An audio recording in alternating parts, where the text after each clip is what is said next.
Mas, doutora Sandra, muito obrigado por sua presença aqui no programa hoje.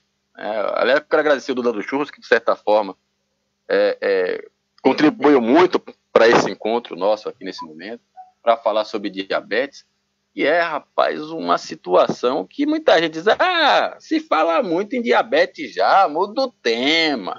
Mas a porcentagem de brasileiros, né, que são afetados pelo diabetes, numa população aí estimada de 209 milhões de habitantes, mais de 6% da população é acometida de diabetes. E não é só idosos, né, pessoas jovens também. Por que isso acontece, hein, doutora Sandra? Eu queria entender isso, porque campanhas educacionais existem, né? Todo mundo sabe do açúcar, que tem que... Mas o número não cai, não cai o número de diabetes. O que é que está acontecendo, hein? Bom dia. Olha, bom dia. Na verdade, você falou aí de números, né? E esses números, eles são assustadores. Quando eu comecei a estudar diabetes há 20 anos atrás, a gente tinha essa estimativa de 3 a 5% da população. E se previa para 2025 uma população de 300 milhões de diabéticos, né, no mundo. Hoje, a gente tem mais de 400 milhões de diabéticos no mundo. Então, assim, é um crescimento em proporção epidêmica, realmente, né? Agora, por que isso acontece? No Brasil, isso vai para mais ou menos 9% já da população. Então, é um crescimento que mesmo esperado, não era estimado nessa dimensão. Agora, por que acontece? Porque, assim, quando se fala em diabetes, todo mundo pensa em açúcar, né?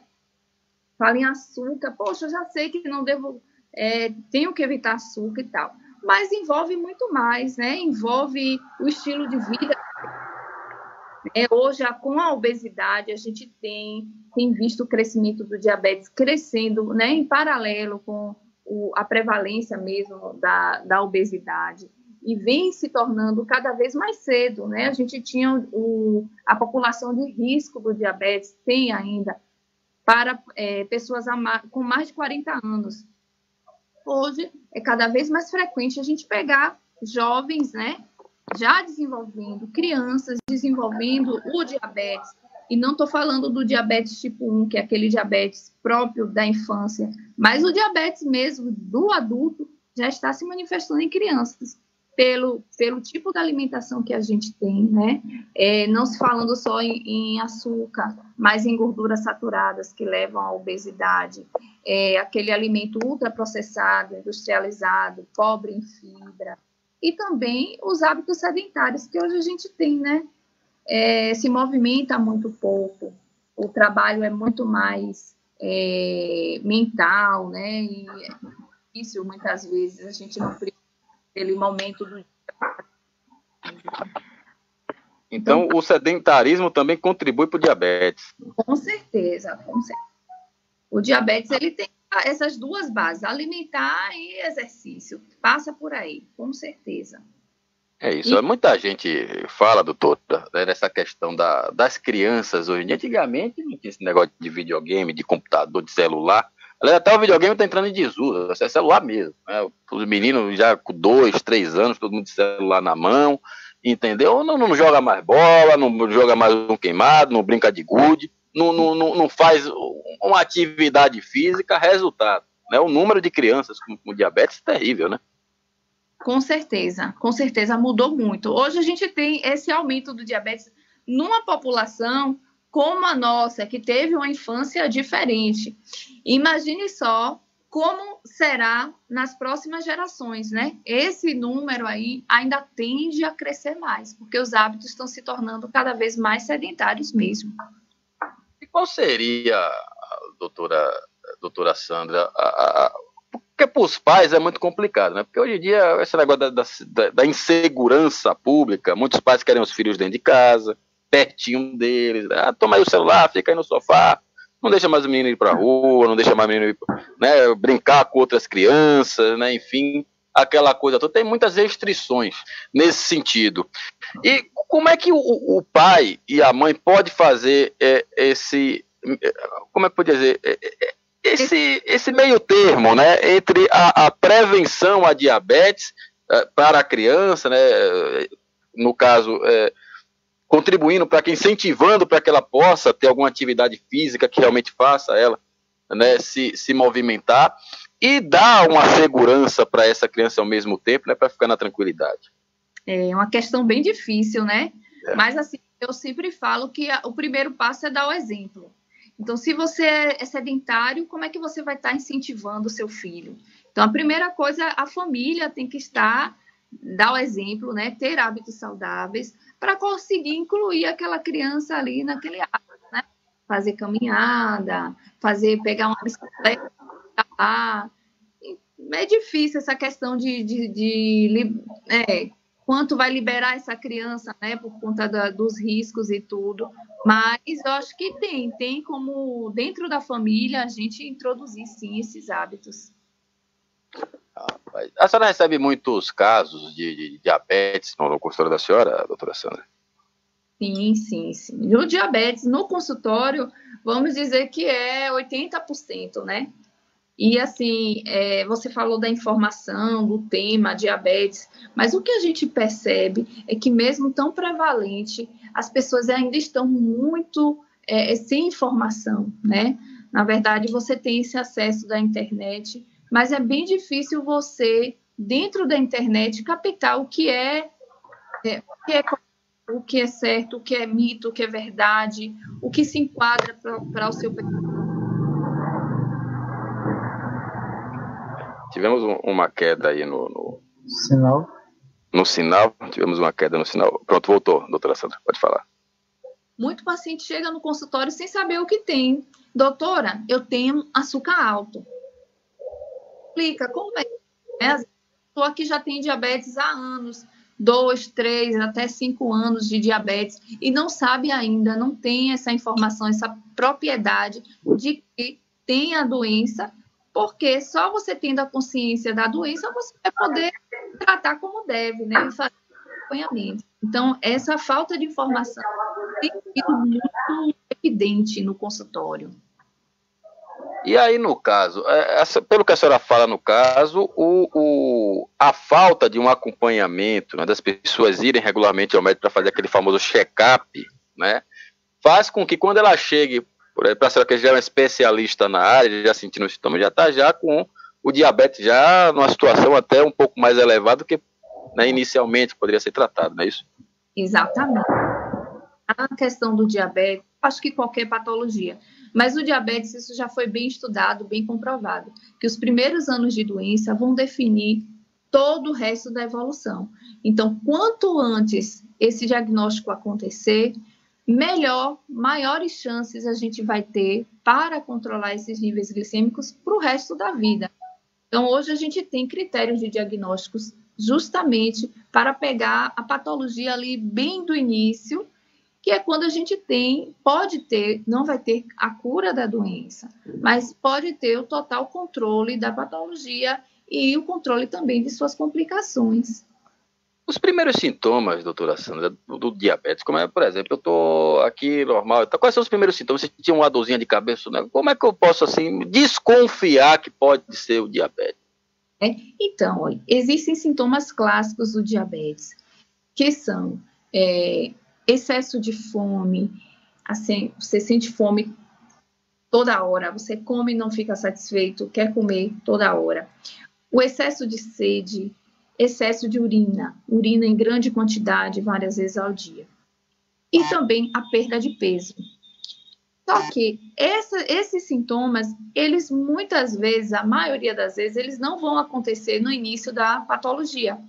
Eles já vão se dar quando a doença já está bem evoluída.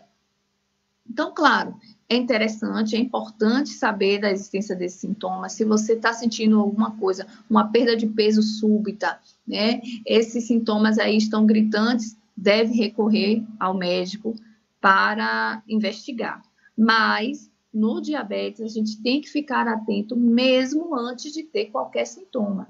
Deve-se fazer o rastreio, principalmente pessoas acima de 40 anos, devem fazer o rastreio nos seus exames de rotina, sempre tem que estar incluindo aí a glicemia, a hemoglobina glicada, pacientes que têm históricos, né, pessoas na família, diabético, tem que estar sempre fazendo seus exames de rotina, pacientes que tiveram diabetes gestacional, pacientes que estão obesos, que estão acima do peso. Então, deve-se sempre estar atento à possibilidade do diabetes acontecer, mesmo na ausência de sintomas. E é hereditário isso, por exemplo, porque se eu tive pai com diabetes, avô com diabetes, né, eu vou ter o diabetes por consequência, ou então eu vou ter maior possibilidade de ter a diabetes durante minha vida? Então, olha, principalmente o diabetes tipo 2, ele é bastante hereditário, sim, mas isso não quer dizer que seja um fator determinante, né? A gente vai ter uma influência muito grande dessa parte aí genética. Se você tem um pai, um avô, uma mãe diabética, você vai já ter cuidado, né? Já se preocupar em mudar seus hábitos de vida, mas os fatores ambientais, eles também vão pesar nessa balança. Então, por isso, você pode evitar. Você não vai ser necessariamente diabético porque sua mãe ou seu pai é um exemplo, mas você deve ter cuidado. Chico Gomes, perguntas? Muito bem. Doutora, eu, pelo que ouço, devo me considerar uma bomba ambulante.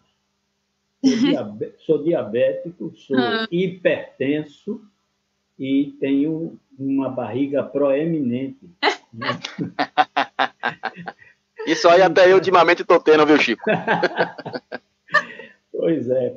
Mas uma das coisas que observo, e graças a Deus eu tenho uma família que cobra muito, nesse aspecto é rigorosa, a esposa cuida da alimentação assim com muito cuidado e carinho, e eu tenho que agradecer a Deus por tudo isso, e agradecer também muito o fato de ter tido um bom emprego, né? Assim como seu pai também, que foi um excelente colega, mais do que isso, um amigo, que a gente não consegue esquecer, e que proporciona um salário razoável, porque me parece que o pior da doença é o preço exatamente dos remédios, insulina, tudo isso que a gente tem que ter para manter a glicose em níveis aceitáveis. É isso ou eu estou errado, doutor? É verdade. Hoje a gente tem um arsenal muito grande, né, para o controle do diabetes. A gente tem medicações muito eficientes, a gente tem insulinas assim que dão uma qualidade de vida para o paciente, mas tudo isso tem um custo muito grande. Né? É bem difícil. Até mesmo a monitorização, a questão das fitas para fazer a glicemia capilar, o tipo da alimentação também sobrecarrega, onera, né? Esses pacientes. Mas, assim, o que é importante saber que muito desses tratamentos a gente tem vias de estar até mesmo solicitando pelo SUS. Então, algumas medicações, insulinas, a gente tem as insulinas mais acessíveis, né, a regular NPH, mas para casos selecionados a gente tem insulinas de ação prolongada, como a insulina glargina, que é uma insulina muito cara, e que a gente solicita, a gente preenche protocolos, né, e consegue, para aqueles pacientes que precisam, a gente consegue pelo SUS. Outras medicações também, quando necessárias, a gente tem como preencher alguns protocolos, se aquele paciente se enquadra naquele perfil, e a gente consegue algumas medicações dessa pelo SUS. Então, mais uma vez, a informação é muito importante, porque tem pacientes que se encaixam naquele perfil, eles têm o direito e nem se dão conta disso. Não que isso vá abranger todas as necessidades. A gente sabe que mesmo com essas ajudas, né, vamos dizer, ajudas aí, sempre vai ser realmente oneroso. Tratar diabetes é bem difícil, mas a gente consegue. Eu tenho um paciente no SUS que mesmo com toda a dificuldade, a gente vai levando ali e consegue, né? Com informação, a gente acaba tendo acesso a algumas coisas. Doutora Sandra, antes do Gomes, pode falar, Chico. Importante também saber onde e como a doutora Sandra atende, endereço, para que a gente possa informar também aos ouvintes. Certo, olha, eu estou atendendo no Núcleo de Endocrinologia, Sandra Jaqueira, né, no núcleo com meu nome. Fica na Rua Marechal Deodoro, ou aqui da Rua da Acra, né? Acra. Eu sabe que era na nossa casinha antiga. Exato, doutora. Na clínica eu atendo pela rede privada e pela SUS eu atendo na Policlínica Regional do Estado. Na Policlínica. Então tá aí explicado. Doutora Sandra, eu tenho aqui uma pergunta do ouvinte. Tem alguns ouvintes aqui agradecendo e parabenizando pela entrevista. Flor Morena, Marice Mônica Gonçalves acompanhando. O Léo, ele é da cidade de Catu, está mandando aqui uma pergunta. Pergunta à doutora: quando é que a pessoa é diagnosticada como uma pessoa diabética? Ele pede até desculpa pela redundância, né? Mas está perguntando. É importante isso, né? Saber mesmo, frisar o que quando é diabetes. Hoje a gente tem também essa denominação do pré-diabetes, então é importante definir quando o paciente realmente se torna diabético. Então, para esse diagnóstico, hoje a gente tem vários caminhos, né? As diretrizes já colocam esses vários caminhos para a gente identificar no início, né? Bem no início da patologia.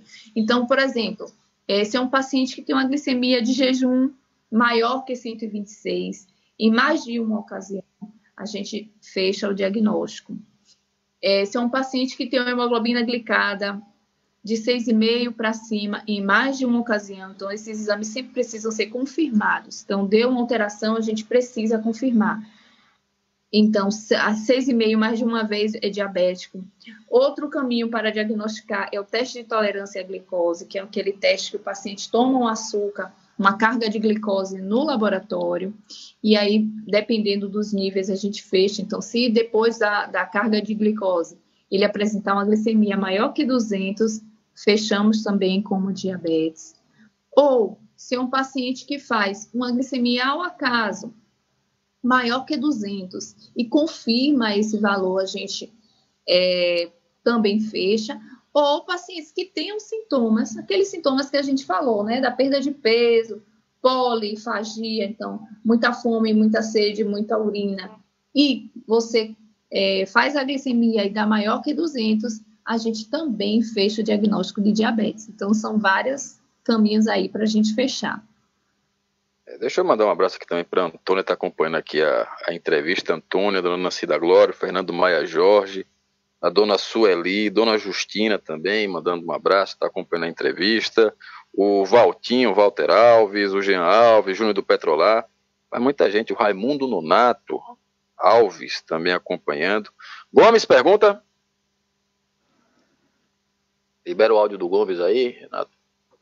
Me parece que prevenção e dinheiro nunca é demais na vida da gente. É sempre importante a gente praticar da mesma forma que a atividade física. Eu, segundo me diz o meu médico, o Dr. Jasmiro Pinto de Jesus, eu sou um felizardo porque a minha pressão é 12/8, apesar de eu ter 65 anos, né? O meu açúcar é baixíssimo, de vez em quando ele faz gozação e diz que eu preciso incluir na minha dieta mais açúcar, né? Então isso me dá uma certa tranquilidade, mas no século passado eu ouvia muito dizer que não se cuidava da diabetes porque era uma doença de pobre. Aí ela passou a acometer todas as classes, né? O mundo inteiro despertou para isso, e há mais de uma década que eu escuto falar sobre o trabalho do desenvolvimento de uma vacina para que se possa, a nível mundial, se trabalhar essa questão. A senhora tem alguma informação sobre isso? Vacina? Não. Olha só, porque assim, você pode aí dividir o diabetes, né? Nos dois tipos principais. O diabetes tipo 2 não seria uma questão de vacina, né? Porque ele é envolvido aí nessa síndrome metabólica, né? O Chico falou aí que ele é uma bomba, hipertensão, obesidade centrípeta. Então, assim, o diabetes, ele emerge aí já de uma síndrome metabólica, do paciente que já se encontra metabolicamente doente. Então, nesse caso, não veria muito, né, essa possibilidade. Agora, no sentido do diabetes tipo 1, que é aquele diabetes do jovem, né, da criança, do adulto jovem, em que você tem um comprometimento total da produção de insulina pelas células beta, principalmente se dá por mecanismos autoimunes, né? Autoimunidade destruindo ali aquelas células. Então, nesse tipo de diabetes, que é um diabetes que corresponde a mais ou menos 10%, né, dos diabéticos, nesse tipo de diabetes, existe um estudo no sentido de, principalmente de células-tronco, né, para o tratamento dessa doença. E esse caberia mais essa questão vacinal, porque seria uma questão de autoimunidade, é uma doença que é desencadeada muitas vezes por infecções virais, né? Essas adenovírus, essas viroses mesmo da infância, elas podem desencadear o diabetes tipo 1. Então, o diabetes tipo 1, ele tem mais um estudo voltado para essa área imunológica, essa área vacinal, mas o diabetes tipo 2 já foge completamente. Doutora, uma curiosidade que eu sempre tive na vida é o seguinte: o pessoal fala assim, eu tô com a diabetes controlada. O que é isso? A diabetes tem cura? O que é a diabetes controlada? O que é controlar uma diabetes? Como isso é tão importante, né? Depois do diagnóstico, esse é o segundo ponto do diabetes e que define também, assim, a evolução do paciente. Por quê? Às vezes a gente diagnostica o diabetes, a gente consegue ali manter os níveis, controlar. E aí, se o paciente não entende que o diabetes não tem cura, ele precisa daquele cuidado ali continuamente, ele pode abandonar tudo. Então, não tem cura. Voltar para o zero. Então, sim, o diabetes não tem cura, ele tem controle. Hoje a gente tem formas de ter um controle ali, vamos dizer, absoluto da patologia. Mas cura não vai ter, salvo em algumas exceções. Por exemplo, pacientes submetidos à cirurgia bariátrica, eles podem ter remissão da doença. Mas fora essa ressalva aí, o diabetes não tem cura. Por que é importante dizer, olha, não tem cura? Não é sendo pessimista, não é querendo jogar água, né? Mas é porque você tem que ter uma consciência de que o tratamento medicamentoso, como os cuidados com os hábitos de vida, tem que ser para sempre, né? Mesmo que você não fique com aquela medicação para o resto da vida, mas alguma medicação você vai ter que fazer, trocar a medicação. Você pode iniciar o tratamento com insulina, depois até evoluir para comprimidos, ou ao contrário, mas você sempre vai ter aquele compromisso com sua patologia. O diabetes não tem cura, ele tem controle. E quando você chega em níveis de controle, que a gente pode falar aqui quais são nossas metas, esse paciente ele tem que ser monitorizado. Não é porque eu consegui hoje uma glicemia excelente que eu não vou estar checando novamente esses níveis, né? A gente preconizado essa reavaliação a cada 3, 4 meses, o paciente diabético, mesmo ele estando bem, assintomático, sem nenhuma alteração, ele deve estar sempre reavaliando, né? Porque é uma doença que pode evoluir, né? Você pode ter a necessidade de ajustar as medicações e aquele paciente pode ter tido alguma mudança ali no seu dia a dia, nos seus hábitos, que vão levar a alguma alteração glicêmica. E também é importante, o rastreio. Não, pode falar. Né? Quando você está acompanhando o diabetes, você tem que estar ali monitorando os níveis glicêmicos e também rastrear as complicações, né? Claro. Caio, me permita. Diga, o Luciano também quer fazer pergunta. Pode falar, Chico.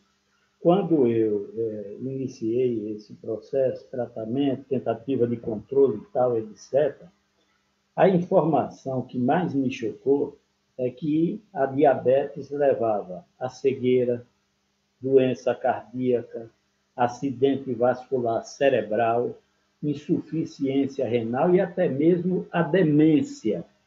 Ultimamente, eu tive uma notícia, não sei se a doutora também teve essa notícia, que o diabetes aumentava as chances de câncer em até 25%. Isso eu li numa revista médica chamada diabetologia, né? Não sei se essa informação, porque eu me assustei com a informação, não sei se essa informação se tornou disponível, assim, acessível a todo mundo. A doutora já ouviu falar a respeito disso?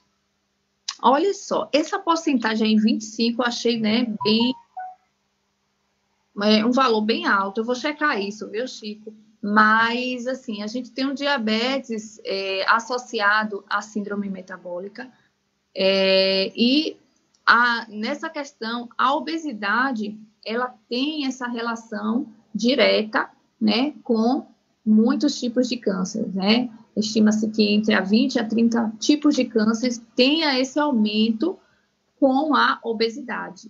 Diretamente com o diabetes, eu não tenho essa informação, ainda mais nessa proporção, né? 25% seria uma porcentagem bem grande, né? Posso checar, mas até então não tenho conhecimento. Muito obrigado. Luciano? Inicialmente, um abraço, doutora Sandra Jaqueira. Parabéns, viu, doutora? Comunicação fácil, né? E esclarecedora. Muitos parabéns aí pela brilhante entrevista. Doutora Sandra Jaqueira, a primeira pergunta aqui vem da nossa ouvinte querida Marismônica Gonçalves. Quem fez transplante de pâncreas está curado da diabetes? E agora as minhas perguntas. Doutora Sandra, quando a pessoa... Peraí, vamos uma de cada vez para não deixar ela muito confusa. Vamos lá, Luciana, a série de perguntas. A primeira é a questão do pâncreas. Vamos deixar a doutora responder. Então, o transplante de pâncreas, né, ele pode acontecer no caso do diabetes tipo 1, né? O diabetes tipo 1, que é um diabetes que vai ter a sua causa, a sua etiologia no pâncreas, né? O diabetes tipo 2 como eu, né, já havia sinalizado, é uma doença metabólica, né?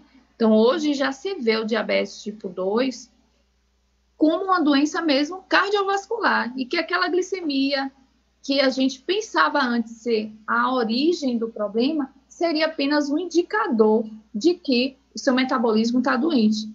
Então, nesse caso, o transplante de pâncreas não resolveria, né? Hoje a gente tem essa indicação do transplante de pâncreas, principalmente de pâncreas rins, né? Em paciente com diabetes tipo 1. Segunda pergunta, Luciano. Quando se deve se preocupar com a diabetes? E anexo a essa pergunta, doutora, aquelas pessoas que mais a gente vê na internet, aquelas pessoas que fazem questão, né, de publicar que são diabéticas, né? Mas eu estou vivendo à base de chá. Eu vi um anúncio ali, vou comprar aquela água. O que é que a senhora tem a dizer para essas pessoas, doutora Sandra Jaqueira?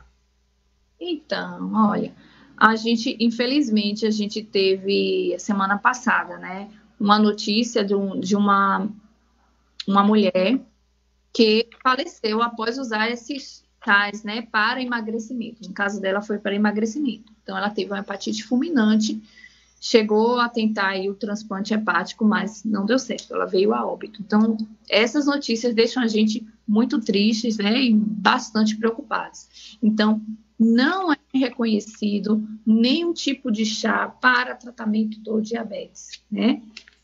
Por quê? A gente sabe que as ervas, elas vão ter suas propriedades, mas essas propriedades que ainda não foram estudadas a ponto de se prescrever para uma população diabética. Então, quando a gente toma uma medicação, a gente tem ali uma bula com dosagem, com efeitos colaterais, com a forma de uso, com a dosagem.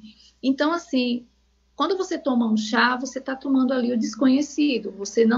Ele pode ter uma propriedade ali hipoglicemiante, mas você não sabe se ele tem um metabolismo hepático, se ele tem um metabolismo renal, a quantidade, quantas vezes no dia você vai usar. Então, assim, são coisas que precisam, tudo que a gente usa hoje em dia, né? A medicina hoje é uma medicina de evidência. Então, tudo que a gente usa já foi testado, tanto não só sobre essa questão de eficiência, mas principalmente na questão da segurança, da tolerabilidade. Então, é muito perigoso. Ô, Caio, Mais nosso pergunta? querido Diga. Duda do Churros está aqui e gostaria de fazer uma pergunta à doutora Sandra Jaqueira. Fala, Duda. Primeiro eu quero me dar um bom dia, minha anja da saúde. Bom dia! Dizer que é uma satisfação imensa a gente trazer essas informações. Hoje, Caio, só é o início, tinha que ser no primeira mão. O trabalho será feito em pró cidade, onde conversei com a Anja, para nós fazermos um trabalho não só de conscientização, mas também de elevar a autoestima dos diabéticos, né?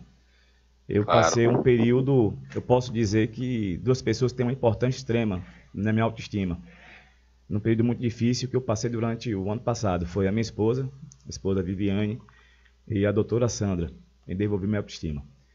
E a pergunta é essa, doutora, a gente fala muito sobre amputação, né, de dedo, principalmente. Como é que é feito essa análise para um médico procurar justamente um profissional de saúde para que seja amputado? Para que seja amputado?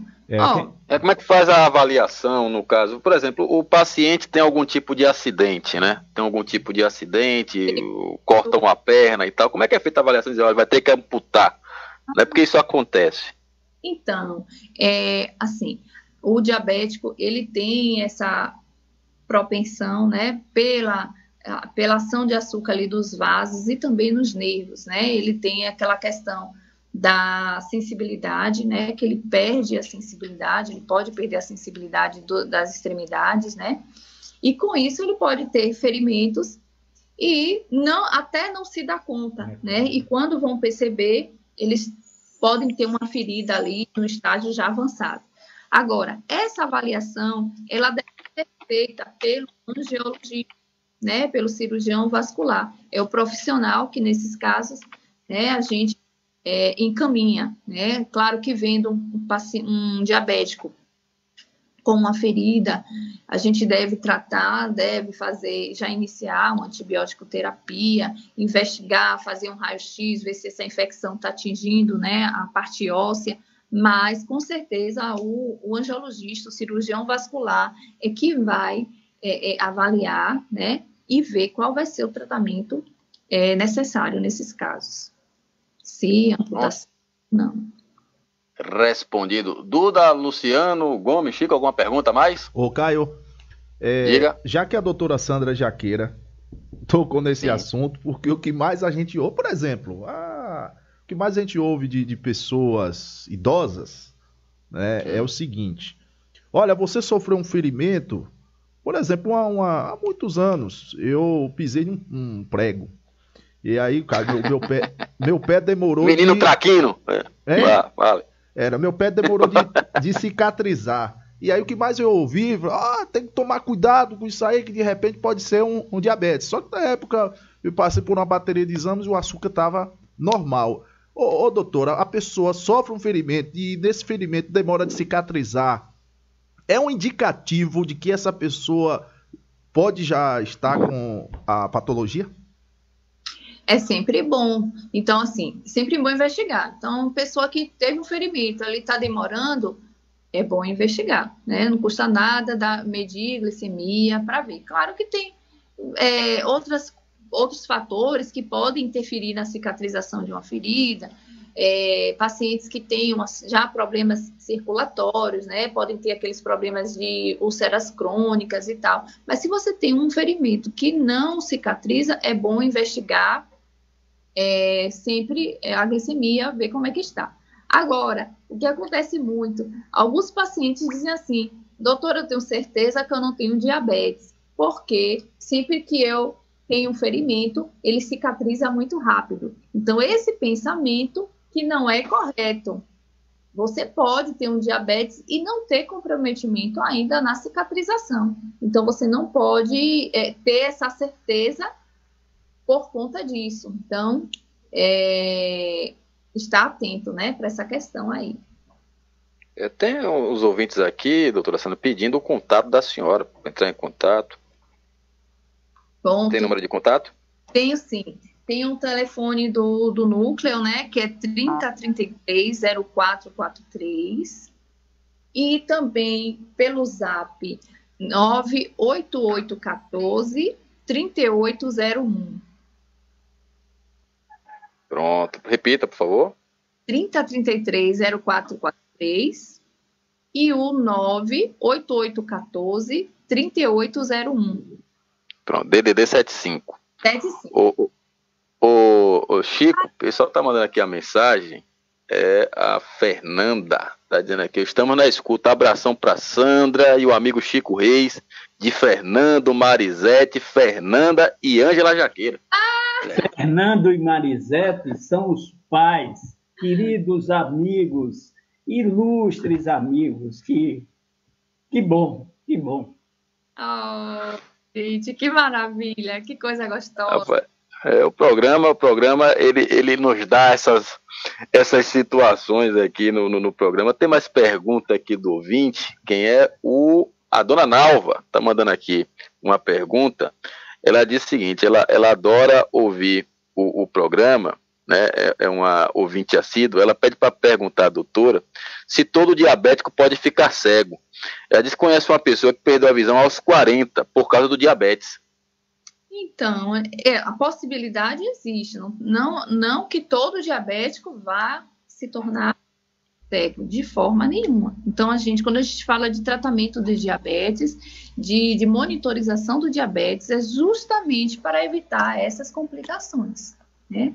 Algumas famílias podem apresentar tendências a umas complicações mais que outras, né? Tem diabéticos que tendem a evoluir com complicações renais, outros têm uma tendência a complicações cardiovasculares. Essa complicação, né, de retinopatia, mas assim, isso não é determinante. A gente tem como evitar, né, o retardo máximo, né? Não é algo que você pegou diabetes, vai ficar cego, vai perder uma perna. Você pode conviver muito bem com a doença, se seguir o tratamento, tudo certinho, né? Então, exatamente. É quando o diabético chega no consultório muito, né, às vezes agoniado, preocupado, eu sempre converso. Esqueça toda aquela memória que a gente tem do diabetes, né, de algum parente.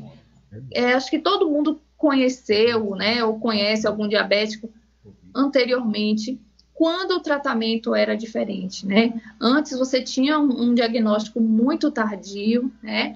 Também não tínhamos esse arsenal terapêutico que a gente tem hoje. Então, a gente tem atualmente uma condição de ter um controle muito bom do diabetes, né? E de estar evitando mesmo essas complicações ou retardando ao máximo muitas delas.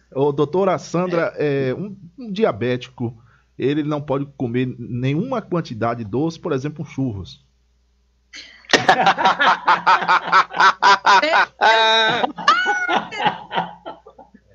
Olha bem o que a senhora vai falar, viu, doutora Sandra? O Duda é um entusiasta da senhora, viu? O maior vendedor de churros da região. Me antecipando a ela, Chico, me antecipando a senhora, doutora, o churro que as pessoas como Chico não podem e não devem comer, fiquem tranquilos e transfiram para mim que o meu açúcar é baixo. Olha, e aí eu vou te responder também. Meus pacientes sabem, né, que eu tenho um lema comigo, que o ocasional não faz mal. Então, assim, você não pode comer açúcar diariamente, botar açúcar no café, mas você pode tirar ali no dia do seu aniversário. Se você ama comer churros, você chega ali no dia do seu aniversário, come um só. Que mal você vai ter se você já tem uma alimentação equilibrada no seu dia a dia? Então, comer churros uma vez no ano, pode. Agora, seu José... Mas um só, doutora? Aí tem duas coisas importantes: frequência e quantidade. Então, se você come com uma frequência menor, né? Isso é bom. Mas também, se for aquele que come de vez em quando e quando comer demais, aí também não está valendo, né? Então, o diabético tem que ser sempre elegante. A elegância é o segredo do diabético. Não, isso a senhora está falando para quem é diabético. Quem é diabético comer, assim, uma vez ou outra, não, né? Agora, quem não é diabético pode, tendo uma alimentação balanceada, pode se dar o luxo, né, de chegar ali na praça, comprar uns churrozinhos. Qual o problema? Depois faz um exercíciozinho, entendeu? Anda de bicicleta, entendeu? Corre e picula, entendeu? Aí perde o açúcar, né? Isso não vai ser diariamente, porque o açúcar, mesmo para quem não é diabético, ele não é interessante para ninguém, viu, seu José? Claro. Não é interessante esses picos, né, glicêmicos, não. Eles desencadeiam uma série de mecanismos no nosso organismo que não é benéfico, mas não impede de se presentear com churros, né? Doutora, temos um colega aqui que vamos enviar para o consultório da senhora, chamado Renato Ferreira, operador. Ele não para a boca no churros aqui. Ô, Luciano, isso quer dizer que você deve meter o pé na jaca aí no churros.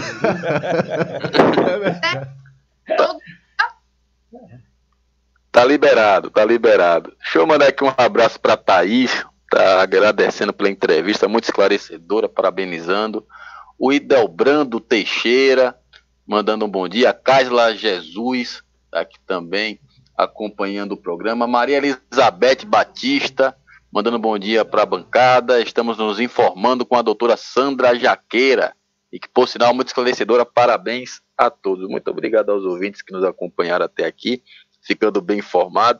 Dona Sueli também, aqui parabenizando pela entrevista. Doutora Sandra, obrigado por sua participação hoje no programa, sua disponibilidade. A gente sabe que a senhora daqui a pouco tem paciente para atender, mas está aqui com a gente, esclarecendo, conversando com os nossos ouvintes. Muito obrigado. Espero que a senhora venha mais vezes para a gente tratar de outros temas, né? A endocrinologia é uma área, né, que abarca outros problemas de saúde, outras questões, e a gente, claro, né, tratar aqui para esclarecer, né, levar informação para o povo, principalmente essa questão preventiva, né, se prevenir para não ter, né, o problema. Exatamente. Eu que agradeço, viu, esse espaço, né, para estar conscientizando mais, informando mais, sem contar com a presença de vocês, que é maravilhosa, viu? Achei muito gostoso esse nosso encontro.